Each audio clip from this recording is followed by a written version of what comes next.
बिस्मिल्लाहिर्रहमानिर्रहीम। अस्सलाम वालेकुम डियर स्टूडेंट्स। उम्मीद है आप सब खैरियत से होंगे और आपकी स्टडी जो है ज़ोर शोर से चल रही होगी। चैप्टर नंबर 9 हमने लास्ट लेक्चर में स्टार्ट किया था और चैप्टर 9 जब हमने स्टार्ट किया था तो हमने इंट्रोडक्शन किया था फ़िज़िकल ऑप्टिक्स का। और फिज़िकल ऑप्टिक्स का इंट्रोडक्शन करने के लिए चीज़ें रिकॉल कर देता हूँ मैं आपको कि आपने क्या किया था। सबसे पहले आपने स्टडी किया था कि लाइट क्या होती है। आपने कहा था लाइट क्या होती है, बेसिकली फॉर्म ऑफ एनर्जी है जो कि आपके जो विजन का सेंस है वो प्रोड्यूस करती है, देखने का एहसास पैदा करती है। उसके बाद जब आप मज़ीद आगे गए थे तो मज़ीद आगे जाके आपने पढ़ा था कि जी जिस ब्रांच में लाइट को स्टडी करते हैं वो ऑप्टिक्स कहलाती है। और ऑप्टिक्स के आगे फर्दर दो ब्रांचेस थी, ज्योमेट्रिकल ऑप्टिक्स और फिज़िकल ऑप्टिक्स। तो ज्योमेट्रिकल ऑप्टिक्स में आपने देखा था हम रे डायग्राम्स की मदद से स्टडी करते हैं किन चीज़ों को, हमारे पास लॉज ऑफ रिफ्रैक्शन को, लॉज ऑफ रिफ्लेक्शन को। फिर आपका जो आ गया था main chapter number 9 physical optics, हमने उसकी ब्रांच को पढ़ा था कि फिज़िकल ऑप्टिक्स में हम क्या पढ़ते हैं, हम इफेक्ट्स ऑफ लाइट को स्टडी करते हैं। इफेक्ट्स ऑफ लाइट कौन कौन से जी, तो हमने कहा था 3 इफेक्ट्स ऑफ लाइट बेसिकली हम स्टडी करेंगे यहाँ पे। कौन कौन से, इंटरफेरेंस, डिफ्रैक्शन और हमारे पास तीसरा जो है वो क्या होगा, हमारे पास तीसरा है पोलराइजेशन। और हमने उसके बाद जो है वेव फ्रंट को स्टार्ट किया था। और वेव फ्रंट्स जो थे वो क्या थे, हमने कहा था किसी भी सरफेस पे अगर हम हर वेव के क्रस्ट को ज्वाइन करें तो आपके पास क्या बनता है, वेव्स बनना शुरू हो जाती हैं, कुछ आपके पास स्फेरिकल पाथ बनना शुरू हो जाते हैं। हमने कहा को वेव फ्रंट्स का नाम दिया जाता है। और वेव फ्रंट्स के बारे में हमने क्या बात की कि इनका फेज़ ऑफ वाइब्रेशन क्या होता है, सेम होता है, यानी बराबर के टाइम पीरियड के बाद वेव फ्रंट अपने आप को रिपीट करता है। तो हमने फिर इसके लिहाज से दो उनकी आगे टाइप्स पढ़ी कि हमने कहा कि हमारे पास प्लेन वेव फ्रंट्स होते हैं, स्फेरिकल वेव फ्रंट्स होते हैं। सोर्स ऑफ लाइट के करीब जो वेव फ्रंट होता है हमने कहा था स्फेरिकल होता है। और जो सोर्स से थोड़ा सा दूर चले जाए, थोड़ा सा दूर मतलब हमारे जिस तरह सूरज से ज़मीन की तरफ आ जाए तो उसको जो वेव फ्रंट हमारे पास मिलता है वो क्या होता है, स्फेरिकल वेव फ्रंट का छोटा सा पार्ट मिलता है जो कहलाता है प्लेन वेव फ्रंट। और प्लेन वेव फ्रंट को शो करने के लिए हमने कहा था वो वेक्टर जो उसके नॉर्मली ड्रॉ करते हैं, नॉर्मल पे 90 डिग्री के एंगल पे, उसको नाम देते हैं रे का। आज इसको हम आगे लेके चलते हैं।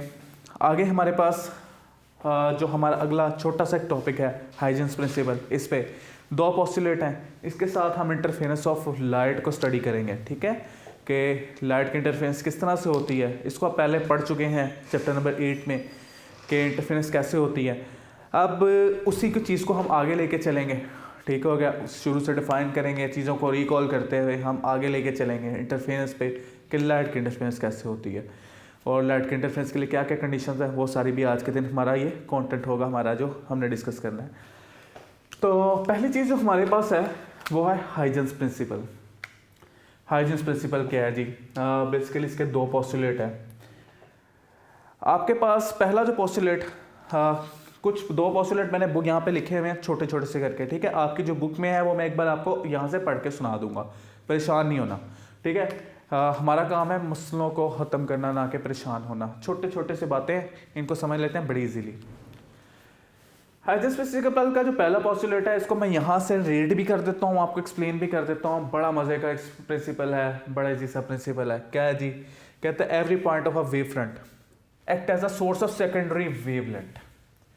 कहते हैं वेव फ्रंट का कोई भी पार्ट, वेव फ्रंट किससे बना, छोटे छोटे पॉइंट से। मैंने आपको याद होगा जब मैं आपको वो सन वाली एग्जांपल दे रहा था लास्ट लेक्चर में, तो मैंने कहा था कि क्रस्ट जो है ना इनके पॉइंट्स ज्वाइन कर रहा हूँ। मैंने कहा था पॉइंट्स जहन में रखने हैं, और अगर पॉइंट्स जहन में रखेंगे तो आपके पास क्या होगा, बड़ा इजीली आप समझ जाएंगे कि आपके पास जो होता है हाइजेंस प्रिंसिपल क्या होता है। मैंने कहा था वो आपको बड़ा हेल्प करेगा। तो अब ये देखें, अब क्या लफ्ज़ इसने बोला है कि every point of a wave front, wave front का हर पॉइंट जो होता है act as a source of secondary wavelength. वो एक्ट करता है कैसे, किस तरह से, नए वेवलेंथ बनाने के लिए, नए वेव फ्रंट्स बनाने के लिए वो एज सोर्स एक्ट करता है। फॉर एग्जांपल कैसे, यहाँ पे मैंने एक छोटी सी डायग्राम बनाई है। आपके पास ये एक छोटी सी एक वॉल है ब्लैक कलर में, ये वेव फ्रंट्स आपके पास आ रहे हैं, plane wave front.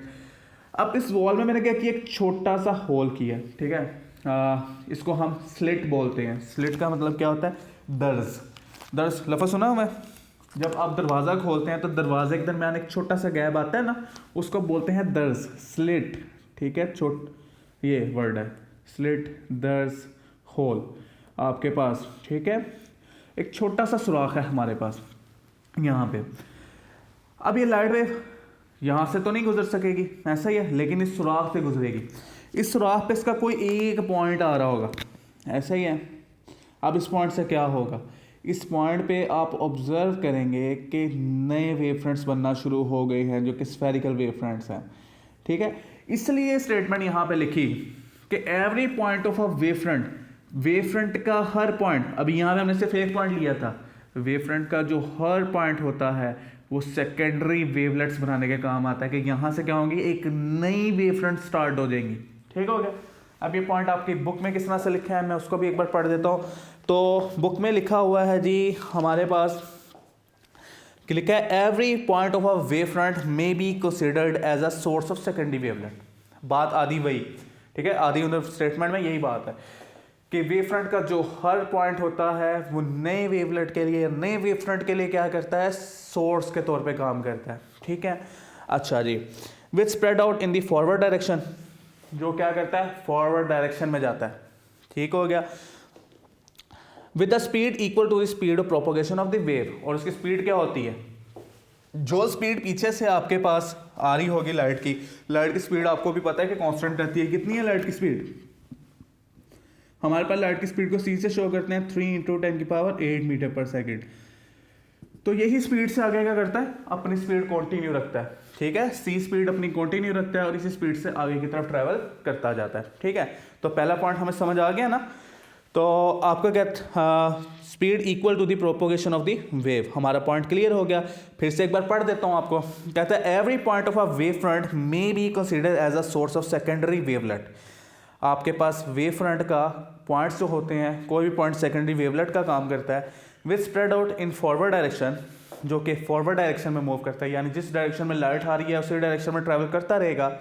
With the speed equal to the speed of propagation of the wave, और उसकी स्पीड क्या होगी, वही स्पीड होगी जिससे पीछे लाइट प्रोपोगेट कर रही थी। ठीक है, और लाइट की स्पीड हमारे पास क्या है, सेम रहती है वैक्यूम में।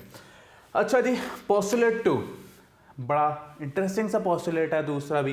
पहला देखा ना, कुछ मुश्किल नहीं था, इजी सा था कि वेव फ्रंट का एक पॉइंट ले लें कोई भी, तो वो आपके पास क्या बनाएगा, नए वेवलेट्स बनाएगा, नए वेव फ्रंट्स बनाना शुरू हो जाएगा, वो सोर्स के तौर पे काम करेगा। दूसरा देखें, दूसरा पोस्टुलेट मैंने छोटा सा करके लिखा हुआ है position and shape of new wave front is tangent of secondary wavelets.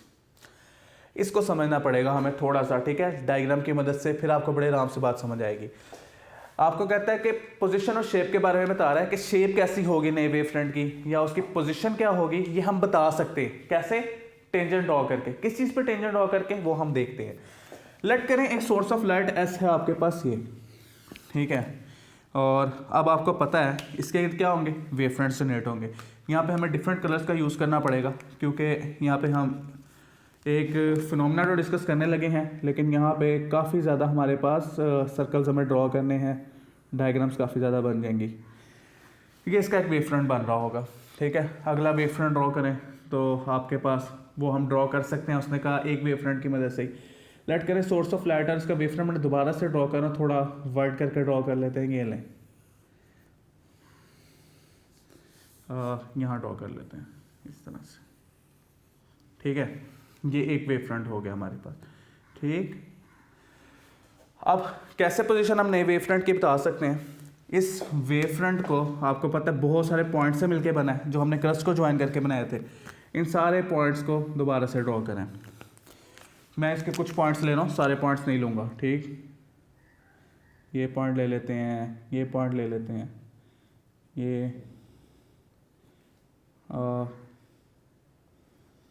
ठीक है, कुछ पॉइंट्स मैंने इसके ले लिए। अब हमने क्या पढ़ा था पहले में कि हर पॉइंट जो होता है वेव फ्रंट का वो सेकेंडरी वेवलेट बनाता है, अपने जो सोर्स होता है सोर्स बन जाता है, और अपने गिर्द भी क्या बना रहा होता है, वेव फ्रंट्स बना रहा होता है। कैसे वेव फ्रंट, अब ये बनाते हैं हम इसके गिर्द भी, ये भी सोर्स ऑफ लाइट कितना एक्ट करेगा, इसके गिर्द क्या होंगे, स्फेरिकल वेव फ्रंट बन रहे होंगे इस तरह से। ऐसा ही है, इसके गिर्द भी, इसके गिर्द भी इसी तरह से, इसी तरह से ये भी अपने गिर्द वेव फ्रंट बना रहा होगा। तो सारे आपस में ये क्या कर रहे होंगे, इस तरह से मैं रफली बना रहा हूँ इनको ताकि आपको समझ आ जाए ज़रा जल्दी से। ये ले जी, ये कुछ ज़्यादा ही रफली हो गया। इस तरह से एक इस तरह की डायग्राम आपके पास बन जाएगी। अब ये देखें क्या होगा अगर मैं टेंजेंट ड्रॉ करूं, जो वेवलेट नए बने हैं, जो नए वेवलेट बने हैं या नए वेव फ्रंट बने हैं, उनके मैं टेंजेंट ड्रॉ करूं तो मेरे पास क्या होगा। टेंजेंट ड्रॉ करूं तो यहाँ पे एक स्ट्रेट सी लाइन बनना शुरू हो जाएगी। किस तरह से वो भी हम देखते हैं, उसको ज्वाइन करते हैं, आपके पास कुछ इस तरह से शक्ल बनेगी। ऐसे ही है, ये ऐसे ही है।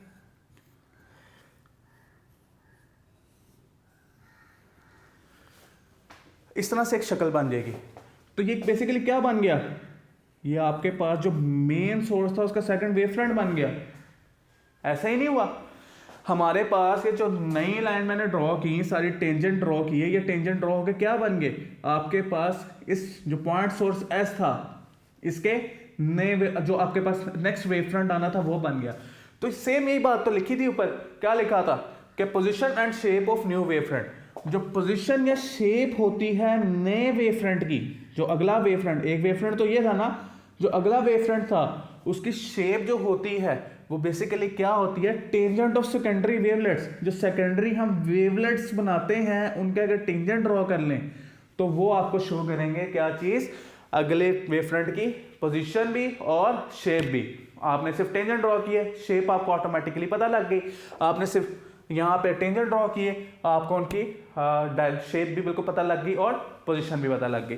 ठीक है, अब मजीद इससे हम आगे भी ड्रॉ कर सकते हैं। अगर मैं इसको हाफ कर दूं, जैसे कि आपकी बुक में डायग्राम बनी है, मैं उसको अगर लेके चलूं, ये आपके पास अब इस पे भी डिफरेंट पॉइंट्स होंगे आपके पास, उन पॉइंट्स को भी बना लेते हैं दोबारा से।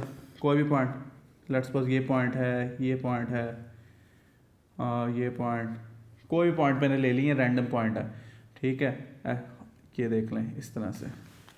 और इन पॉइंट्स पे क्या करता हूँ, इन पॉइंट्स पे भी दोबारा ड्रॉ करता हूँ। अब इन पॉइंट्स पे ज़रा मैं इस कलर से ड्रॉ कर लेता हूँ ताकि आपको परेशानी ना हो और मुझे भी परेशानी ना हो। तो हमारे पास इसके गिर्द भी सेकेंडरी वेवलेट प्रोड्यूस होना शुरू हो जाएंगे। ये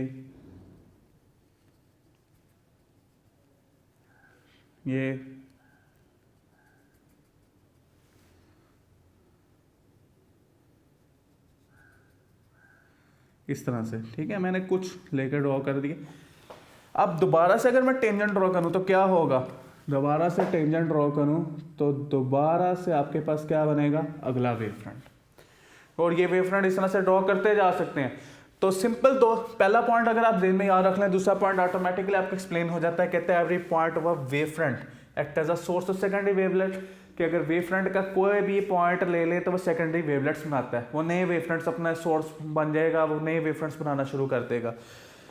उसी को लेके हमने यहाँ पे देखा कि हम नए वेव फ्रंट की शक्ल को भी बता सकते हैं और पोजीशन को भी बता सकते हैं। कैसे, वेव फ्रंट्स ड्रॉ करें, आपके पास उस पर पॉइंट्स लें, उनके वेवलेट ड्रॉ करें, उन पर टेंजेंट जब ड्रॉ करेंगे तो हमें क्या मिलेगा, हमारे अगले वेव फ्रंट की शक्ल भी मिल जाएगी और पोजीशन भी मिल जाएगी।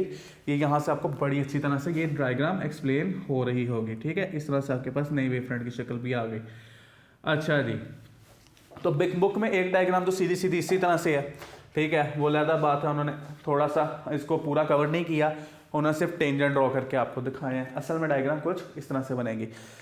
अगर आपके पास प्लेन वेव फ्रंट हो, हम उस पर भी ये काम कर सकते हैं। उसके बाद मैं आपको बुक वाला पॉइंट भी एक बार पढ़ के सुना दूंगा ताकि आपको ये समझ आ जाए। अगर प्लेन वेव फ्रंट हो, प्लेन वेव फ्रंट आपके पास किस शक्ल का होगा, कुछ इस तरह से। ये थोड़ा प्लेन कर लेते हैं इसको ज़्यादा ही, ये देखें प्लेन वेव फ्रंट है। ठीक है, अब इस पर पॉइंट्स लेते हैं डिफरेंट, ये पॉइंट लिया, ये पॉइंट लिया, डिफरेंट पॉइंट्स में लेता जा रहा हूँ इस पर, ताकि मैं इस पर क्या बना सकूँ, नए वेवलेट बना सकूँ। अब हर एक क्या करेगा, सोर्स की तरह बिहेव करेगा और अपने गिर्द क्या बनाएगा, वेव फ्रंट्स बनाएगा। अच्छा जी, इसने भी अपने गिर्द वेव फ्रंट बनाया, ऐसा ही है। स्फेरिकल वेव फ्रंट, इसने भी अपने के एक स्फेरिकल वेव फ्रंट बना लिया, इसने भी यही हरकत की, इसने भी सेम यही हरकत की, यहाँ पे हर पॉइंट की हरकत कर रहा होगा। और अगर हम इन सारों का टेंजेंट ड्रॉ करें, टेंजेंट कैसे बनेगा, एक स्ट्रेट लाइन आपके पास इनको ज्वाइन करती हुई जो गुजरी होगी। टेंजेंट वही लाइन होती है ना जो सर्कल को क्या करती है, एक पॉइंट पर टच करती है। तो इस तरह से ये देखें नया वेव फ्रंट आपके पास ड्रॉ हो गया।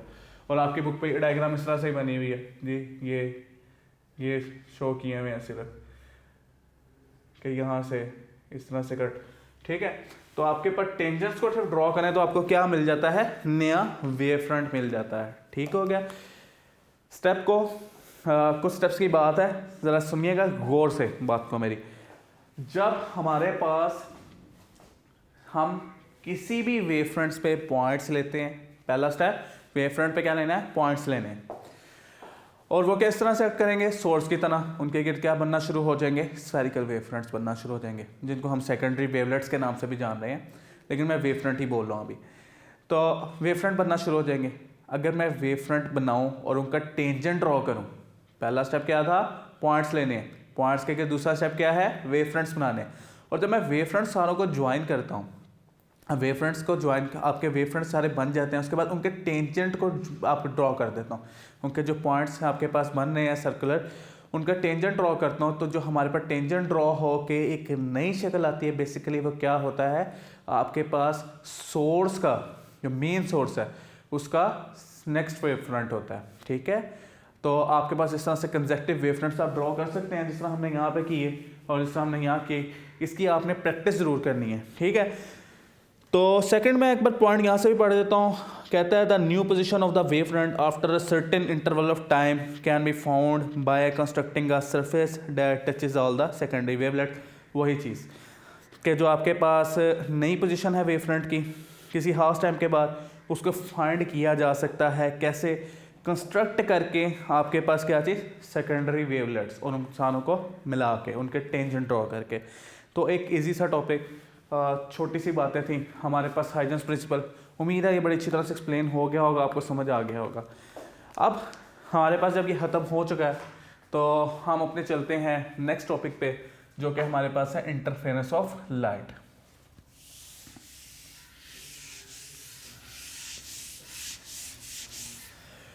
अच्छा जी बच्चे, तो हमारे जो दो बेसिक टॉपिक थे वो ख़त्म हो चुके हैं। फिजिकल ऑप्टिक्स में मैंने आपको बार बार तीन चीज़ें डिस्कस करनी थी। कौन कौन सी, हमारे पास इंटरफेरेंस है, ठीक है, हमारे पास डिफ्लेक्शन है, तीसरी चीज़ हमारे पास क्या है, पोलराइजेशन।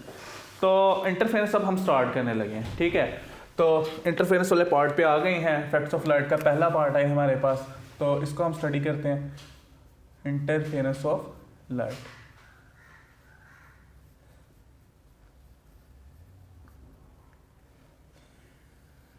इंटरफेरेंस को समझने के लिए सबसे पहले हम डिफाइन करते हैं इंटरफेरेंस होती क्या थी, फिर लाइट के इंटरफेरेंस भी हमें समझ आ जाएगी। तो साउंड वाले चैप्टर में आपके पढ़ चुके हैं अच्छी तरह से। इंटरफेरेंस बेसिकली क्या होती है, सुपरपोजिशन ऑफ टू वेव्स, दो वेव्स का आपस में मिलना क्या कहलाता है, आपके पास इंटरफेरेंस कहलाता है।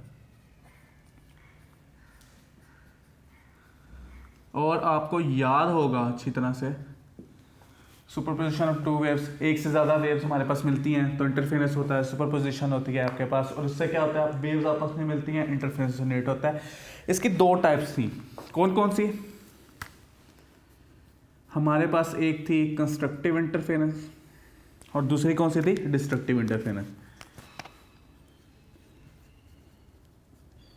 कंस्ट्रक्टिव इंटरफेरेंस थी और दूसरी हमारे पास थी जी डिस्ट्रक्टिव इंटरफेरेंस। अच्छा जी, अब दोनों को समझ लेते हैं पहले। हाँ, बेसिकली समझना क्या है, इसको हम रिकॉल कर रहे हैं क्योंकि हम पिछले चैप्टर में पढ़ चुके हैं। तो कंस्ट्रक्टिव इंटरफेरेंस क्या थी, पहले हेडिंग दे लेते हैं। कंस्ट्रक्टिव इंटरफेरेंस क्या होती थी, कंस्ट्रक्टिव इंटरफेरेंस आपको पता है, जब एक वेव ट्रैवल करती है तो उसके बाद दो चीज़ें होती हैं, कौन कौन सी? Crust and trough. अगर इस तरह होता था कि आपके पास एक वेव ये ट्रैवल कर रही है और दूसरी वेव इस तरह से ट्रैवल कर रही है, बी वेव, ये ए वेव है और ये कौन सी वेव है? B wave. जब इस तरह से होता था कि आपके क्रस्ट पे क्रस्ट आ जाया करता था और ट्रफ पे क्या आ जाता था? ट्रफ। क्रस्ट यही पार्ट होते थे ना जो ऊपर होते थे, और ट्रफ कौन से होते थे? जो नीचे होते थे पार्ट। तो जब क्रस्ट पे क्रस्ट और ट्रफ पे ट्रफ आ जाया करता था तो ये दोनों आपस में, और ये एक ही पाथ में ट्रैवल कर रही होती थी, ये बात भी याद रखिएगा, और ये एक ही पाथ में ट्रैवल कर रही होती थी, तो आपके पास क्या होता था? इसका रिजल्ट के तौर पे ये दोनों क्रस्ट आपस में ऐड हो जाते थे और दोनों ट्रफ आपस में ऐड हो जाते थे, इनमें सुपरपोजिशन होता था, ऐसा ही है। और ये आपस में मिलने के बाद एक बड़ी वेव बना देते थे और हम कहते थे ये इंटरफेरेंस आपके पास कैसा है? कंस्ट्रक्टिव इंटरफेरेंस है। ये आपके पास कैसा इंटरफेरेंस है? Constructive interference. और जब साउंड होता था आपके पास तो कंस्ट्रक्टिव इंटरफेरेंस में, तो आपको इंक्रीज इन साउंड नजर आता था, इंक्रीज इन साउंड आपको नजर आता था, आपको सुनाई देता था, यानी साउंड बढ़ गया है। ऐसा ही है जिस तरह दो स्पीकर्स, आप 2 से 3 स्पीकर्स अपने डेक पे लगा दें या किसी भी चीज़ पे, मोबाइल पे आप 2 स्पीकर्स एक टाइम में लगा दें तो इनमें इंटरफेरेंस क्या होगा? कंस्ट्रक्टिव होगा। तो जब वो वेव्स आपस में मिलती थी साउंड बहुत ज़्यादा इंक्रीज हो जाता था। और अगर ये लाइट में होगा, अगर कंस्ट्रक्टिव इंटरफेरेंस लाइट में होगा तो आपको इंक्रीज इन ब्राइटनेस दिखाई देगी कि ब्राइटनेस क्या हो गई है? इंक्रीज हो गई है। ठीक है, रोशनी ज़्यादा हो गई यहाँ पे, बहुत ज़्यादा। अच्छा जी, इसी तरह से डिस्ट्रक्टिव इंटरफेरेंस क्या था? डिस्ट्रक्टिव इंटरफेरेंस भी हमारे पास बेसिक सा था। डिस्ट्रक्टिव इंटरफेरेंस में हम देखते थे सेम दो वेव्स ड्रॉ करेंगे तो इंटरफेरेंस हो गया ना। तो 2 वेव्स हमारे पास, पहली वेव कौन सी है? इस तरह से हम ड्रॉ कर लेते हैं ए वेव, वैसे ही कि ये वेव है आपके पास, ये एक लाइन भी, इसकी रेफरेंस लाइन भी ड्रॉ कर लेते हैं। दूसरी वेव ये है। अब कुछ इस तरह से हो रहा है कि आपके पास जो बी वेव है, पहली का जो क्रस्ट है उसके बिल्कुल नीचे अगर आप देखें तो क्या आ रहा है? ट्रफ। यहाँ पे देखें, यहाँ पे ट्रफ है तो यहाँ क्या आ रहा है? क्रस्ट और ट्रफ। जब इस तरह से होता है कि क्रस्ट के सामने ट्रफ और ट्रफ के सामने क्रस्ट आ जाता है तो हमारे पास क्या होता है? ये दोनों एक दूसरे को कैंसिल आउट करते हैं और रिजल्टेंट में आपको एक स्ट्रेट लाइन मिलती है, यानी वेव सारी डिस्ट्रक्ट हो जाती है, डिस्ट्रॉय हो जाती है, तबाह हो जाती है। इस इंटरफेरेंस को नाम देते हैं डिस्ट्रक्टिव इंटरफेरेंस का। और डिस्ट्रक्टिव इंटरफेरेंस की खास बात क्या थी? ये मेरे पास रिजल्ट है कि जब आपके पास डिस्ट्रक्टिव इंटरफेरेंस होती थी साउंड के केस में तो डिक्रीज इन साउंड होता था,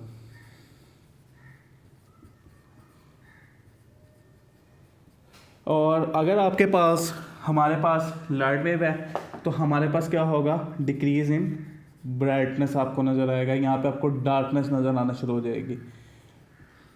ठीक हो गया? ले जी, ये हमारे पास इनकी बेसिक्स थी आपके पास इंटरफेरेंस की। अब लाइट के केस में हमें कंस्ट्रक्टिव इंटरफेरेंस कब मिलेगी और डिस्ट्रक्टिव इंटरफेरेंस कब मिलेगी, इसको स्टडी करने के लिए हम थोड़ी सी चीज़ें देखते हैं, वेव्स हम ड्रॉ करते हैं।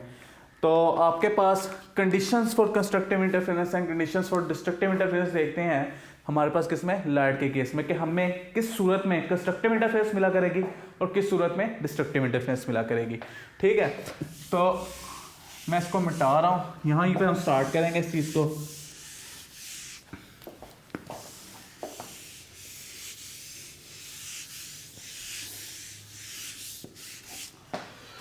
ठीक, इसके लिए मुझे जगह थोड़ी ज़्यादा चाहिए होगी। कंडीशंस फॉर कंस्ट्रक्टिव इंटरफेरेंस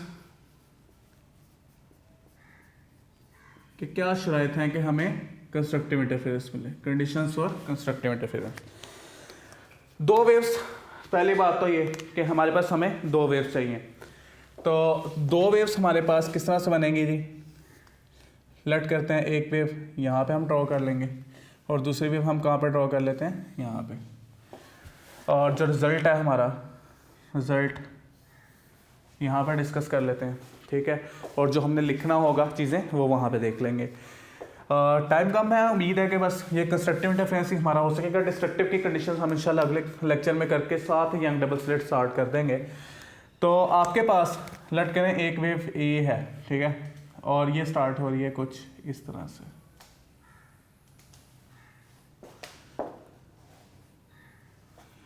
ठीक। ये एक वेव है, 3 वेव्स बेसिकली इसकी मैंने ड्रॉ की हैं। ये वेव ट्रैवल कर रही है एक पॉइंट से दूसरे पॉइंट की तरफ। अच्छा जी, और दूसरी वेव हमारे पास हुआ यूँ कि दूसरी वेव कुछ इस तरह से थी कि आपके पास वो स्टार्ट हो रही थी इसी तरह से बिल्कुल, यानी आपके पास अगर मैं इधर ड्रॉ करूँ तो क्रस्ट के ऊपर क्रस्ट आ रहा था और ट्रफ के ऊपर क्या आ रहा था, ट्रफ आ रहा था, ठीक है। यानी क्रस्ट के ऊपर क्रस्ट, ट्रफ के ऊपर ट्रफ आ रहा था। तो क्या होगा, यहाँ पे इंटरफेरेंस होगी, आपको यहाँ पे जो होगा इंटरफेरेंस नज़र आएगी कि जी वेव में क्या हो गया,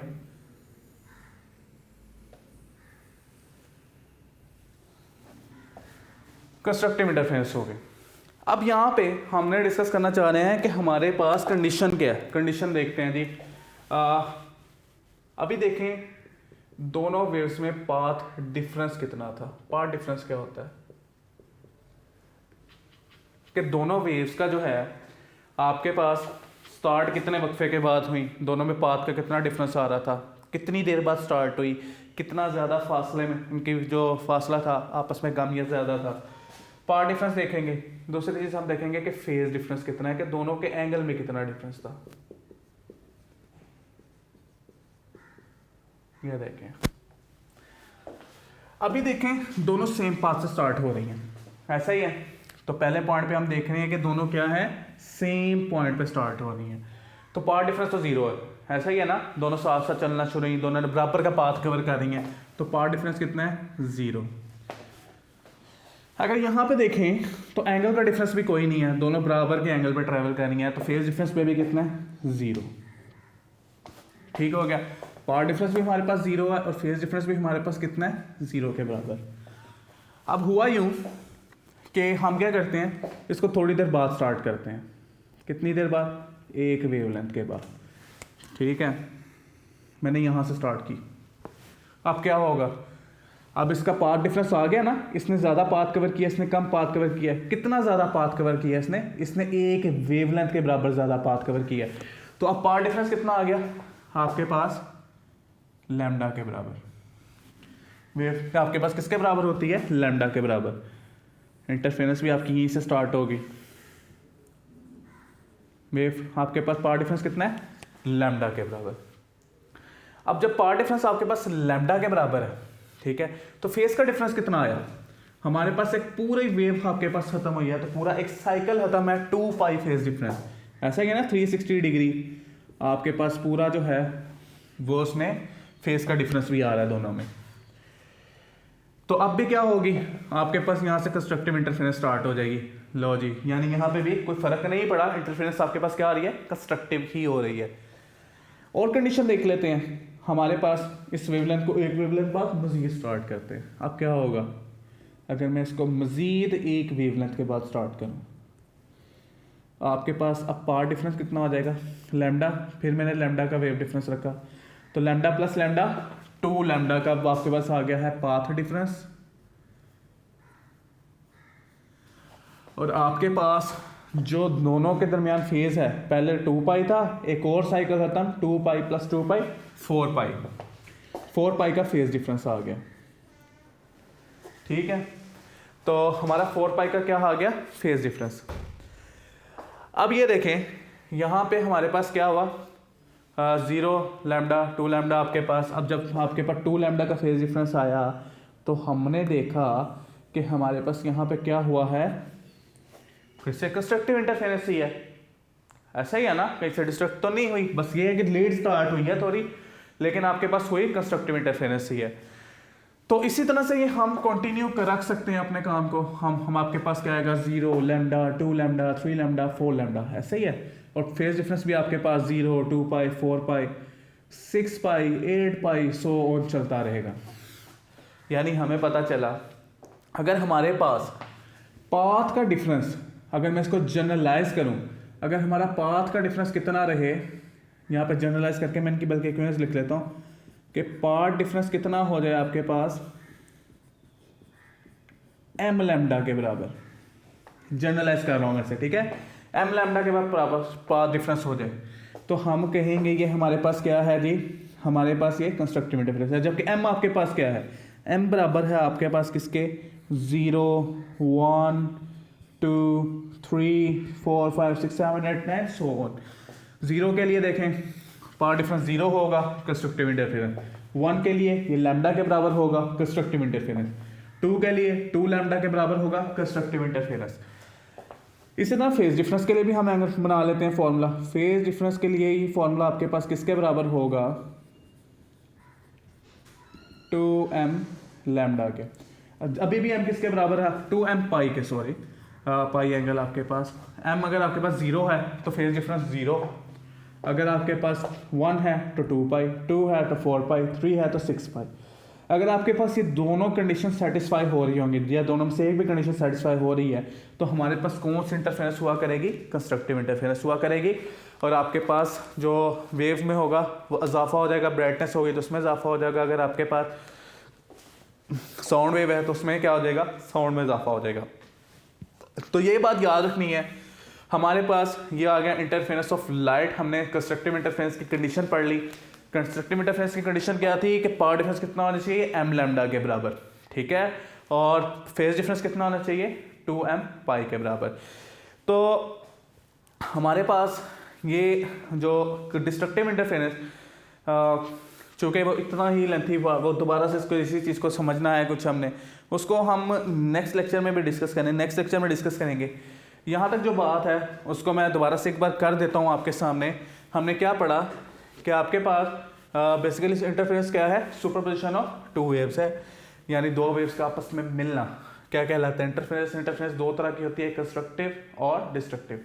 कंस्ट्रक्टिव इंटरफेरेंस कौन सी होती है, जिसमें 2 वेव्स आपस में मिलती हैं और आपके पास एक नई वेव प्रोड्यूस करती हैं जिसका क्या होता है, इम्पैक्ट पहले से ज़्यादा होता है, ठीक है। और हमने उसके लिए कंडीशन क्या देखेंगे, पाथ डिफरेंस m लैम्डा और आपका फेज डिफरेंस 2m पाई के बराबर, और जबकि m 0 1 2 3 के बराबर है। इंशाल्लाह नेक्स्ट लेक्चर में मिलते हैं, इसको रिकॉल भी करेंगे और हमारे पास डिस्ट्रक्टिव इंटरफेरेंस की कंडीशंस भी पढ़ लेंगे हम। और उसके बाद हम अपना एक्सपेरिमेंट स्टार्ट करेंगे, यंग डबल स्लिट एक्सपेरिमेंट, जो कि एक इंटरेस्टिंग एक्सपेरिमेंट है और आपके पास वेव नेचर को जो है वो प्रूव करता है। तब तक आप इसको पढ़ें, समझें अच्छी तरह से, और इसको याद भी करना है आप लोगों ने साथ साथ, ताकि आप लोगों का हर्ज ना हो, आगे जाके आपके लिए जमा ना हो जाए काम। तब तक के लिए इजाज़त दीजिए, अल्लाह हाफिज़।